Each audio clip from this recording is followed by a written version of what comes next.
ఆదిత్య, నందిత వీళ్ళిద్దరూ ఒకే కాలేజీలో చదువుకుంటుంటారు. వీళ్ళిద్దరూ మొదట మంచి స్నేహితులుగా ఉంటారు. తర్వాత ఆ స్నేహమే ప్రేమగా మారుతుంది.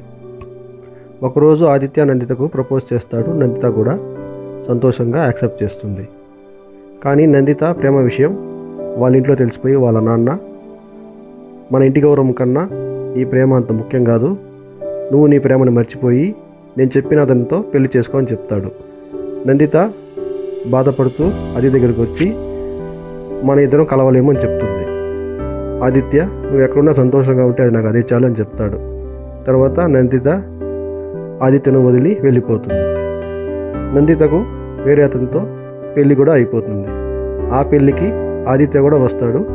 నందిత వేరే అతనితో పెళ్లి చేసుకోవడం చూసి బాధగా అక్కడ నుండి వెళ్ళిపోతాడు.